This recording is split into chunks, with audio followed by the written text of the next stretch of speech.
Hey, this is Pearl Delph coming at you live from the Hustle's Corner, New York City. Thank you for joining us again in this session of the Hustle's Corner. This is part 4 of our session with Tequila Fletcher of Tressaholic Beauty Supply. In this session, we talk about the mental and emotional challenges of running a business.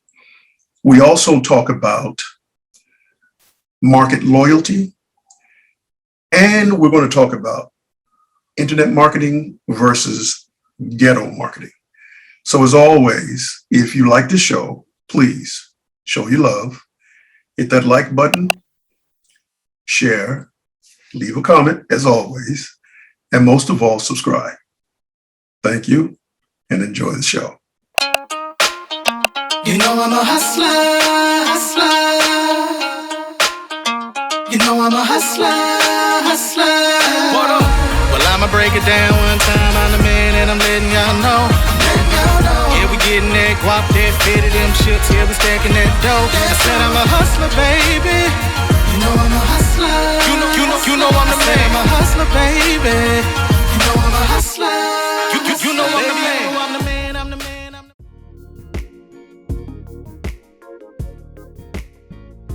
So a lot of people never knew that I was struggling. And it's not so much like I say struggling financially. It was more so struggling mentally, because it was just constantly so many things that was going on in my life that it could have gotten in the way of me progressing in my career, but I didn't let it do that.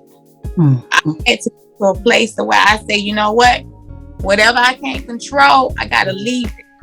And as they say, leaving it in God's hand, honey, that's what I do. I say, because if not, I'll be somewhere locked up somewhere. Because, and just a little backstory on myself, my mother was severely mentally ill, severely. So me as a child growing up watching this, I always told myself that I don't know exactly what happened to her, but I don't want to put myself in a position that I lose myself mentally, that I couldn't take care of my kids. So that's why I say that work balance, trust me, it was plenty times where I'm like, I'm gonna shut this shop down, I'm gonna just go work with somebody and just make my life, put my life back on simple, you know? But that's why always when I go and I speak to a lot of these young girls and stuff, and I just speak to people just in general, whenever people be saying what they can't do, I say, honey, I did this with 3 kids, going to school, putting them kids in the back, working, waking up 5 o'clock in the morning every day, working 7 days a week. I tell people my kids were shop babies. They was in that salon with me with their little pallets in the corner while I'm working. I did that. So whenever people try to say how hard stuff is, I say, honey, you ain't heard my story. I said,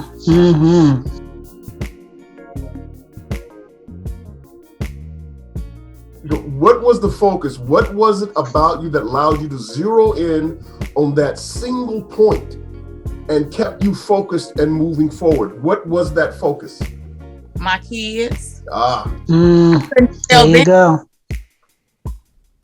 And Yeah. and keeping your faith. Yeah, I have to agree with you there, because when it comes to faith, I'm right there with you. My life is totally in God's hands too. I ain't gonna lie about it. Gotta keep that faith. I'm not gonna lie about it. If it wasn't with him, I wouldn't be here talking to you guys. Exactly. Sure. None of us will be. I ain't gonna lie about it. You know, that's good. That's strong. That's a strong power you have there. You know, that path. It's very important to understand that there are some things that you can do under your own power, and there are some things that only He can carry you through, if I may. Because I had to admit, up here in New York City, the most expensive city in America. Yeah, I know. Oh, it can be quite a challenge here.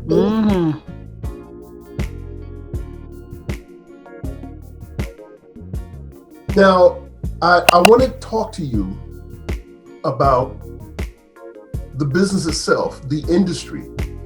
I remember how I was explaining to you about Tyler Perry, and how Tyler Perry has built his business and built his entire career and his enterprise upon predominantly the African American female audience, an audience that he has never crossed the line with at all.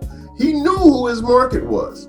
He knew that, he can't do anything to in any way disrespect Black women. Because if he do that one time, it could literally ruin his career. You want to know why? Because Tyler understood the loyalty in the Black woman. And he understood. Trust me, Tyler studied the Black woman mentally all the way through and through. He knew how to write those plays, to know how to touch on different situations and struggles and challenges that we face on the day-to-day, to chime in with it. And then he also gave you that ending, that guidance, that closing, something that they was going to be able to take home and apply to their own lives. That's how he won. This is what I mean when I say we have a distinct advantage. Right. You just explained it. Right. Now, do you think you could apply something like that on your YouTube channel to your audience? Absolutely. That's the plan. The plan is to get back on YouTube, and the plan is to really whereas before it was just strictly about hair, doing this, just the normal tutorials. But, this time around, I wanted to bring people more so into my life, and for me to be able to use the things that I've been through personal and in business, to be able to, help somebody else. So like I say, eventually that will be the next thing that I do once I kind of get this all organized.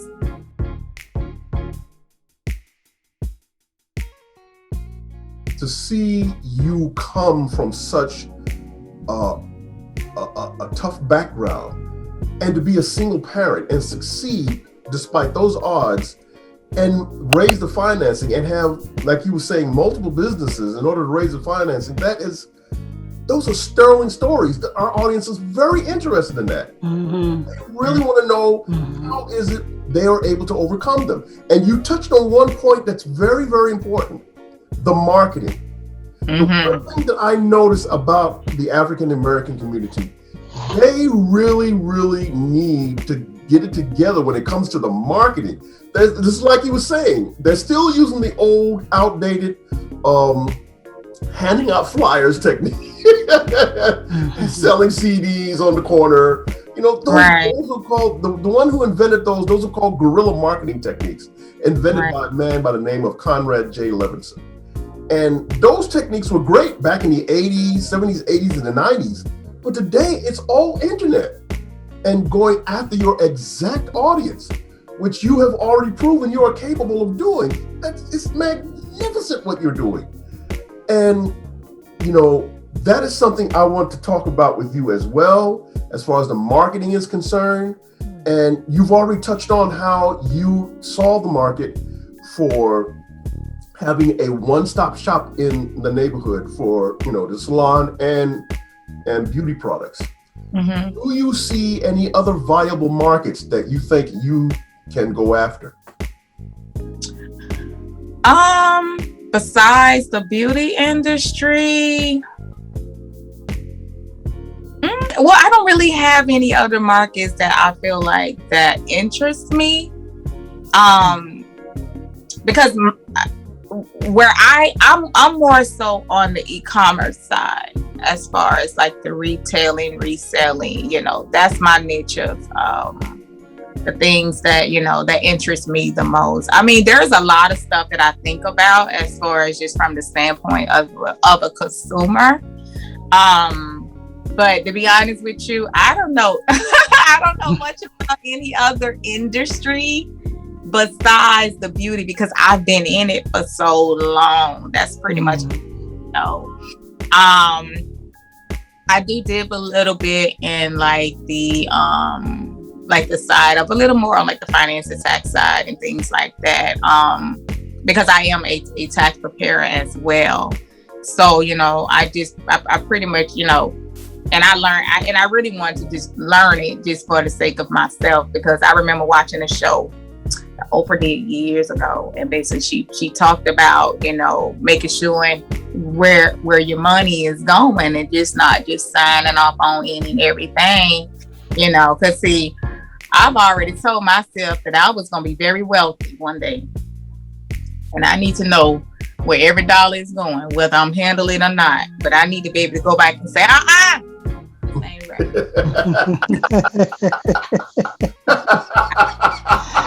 Room, let me see them numbers.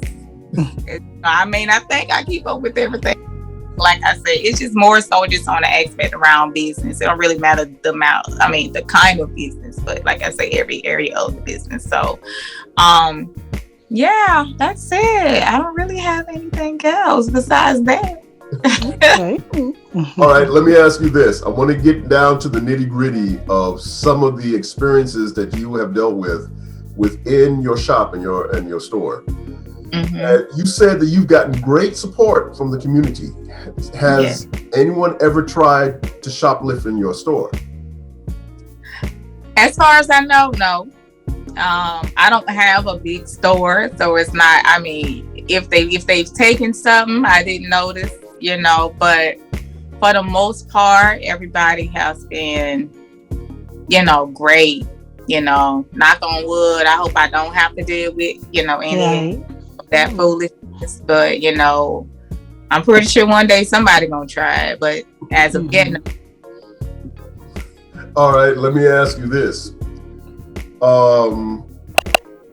As far as hiring people within the community, how do you feel about that? And what is your criteria for wanting them to be in your employ? Of course, hiring within my community is very important to me, especially when I get to a place where I can employ more. As of right now, it's family, that I highly trust. And I do have a few retired customers that needed employment. So I have hired on a few part-time retired customers that was looking for some work. So you just found another, you just revealed yourself as another advantage in which you are giving opportunities for retired people. And so you just found another part of the market, or if I may, or the audience, or the people that are, imagine you putting that up on your YouTube channel where you're that it's easy, it's like it ain't much, it ain't hard work, so they ain't got to kill themselves on doing nothing. So so when she was like, because when I was in the words, and she was like, well, Tequila, if you ever need some help, that's why I love my clients to death. Like let me tell you, they're not just like clients, they like my clients / aunties, uncles, friends, and and they like, we'll come work for free if we have to, And I'm just like, I just love y'all. Y'all just don't even know. Y'all just melt my heart over here, That's good. It's really hard, especially for family and close friends. It's really hard to trust. When it comes to business and family. But the one thing about it is, it always comes down to that respect. Now, I can't hire all of them. The Lord knows. But the ones that do respect me as an owner, not only are we blood related, but just respect me in a whole, that you would never cross the line, and that's why I say, I thank God for especially my sis. She's been so much of a help for me. I can't even put it into words, but I cannot wait until I get to a place where I'm in a 10,000 square foot space, like a big, huge Walmart, and I'm bringing all of my people in, and I'm, not only just, teach them how to do their job, but just literally pour into them and just encourage, like, girl, one day you can get this too. I'm a hustler, baby.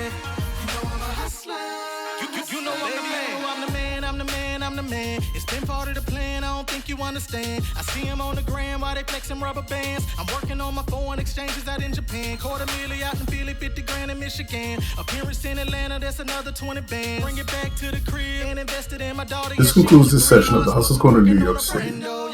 If you are a person that's incarcerated and you have books that you like to get out and you want to share your story, come share your story on the Hustler's Corner New York City Tales from the Pit series. If you are a person who has been wrongfully convicted of a crime that you did not commit and you want to share your story, come share your story on the Hustler's Corner New York City Victims of the System series. If you are a person who has been self-reformed, active in the community, came out of a past nefarious life to a more positive one, and you want to share your story, come share your story on the Hustler's Corner New York City Legends of the Hood series. If you are a Black business owner and you want to share your story of how you got your business off the ground and how you faced many challenges to succeed, come share your story on the Hustler's Corner New York City Black Business Movement series. If you are a musician or an artist or a vocalist or a rap or hip hop artist and you want to share your story about your career and how you have grown it into success, come share your story on the Hustler's Corner New York City On the Grind series. And if you are a woman who has been through traumatic times in her life only to overcome them, come share your story on the Hustler's Corner New York City Lipstick Stories series. And if you're enjoying the show, please help us grow. Show your love. Like, share, leave a comment, and most of all, subscribe. Thank you for joining us. Looking forward to seeing you again. This is Perry L. Duff from the Hustler's Corner New York City. Peace.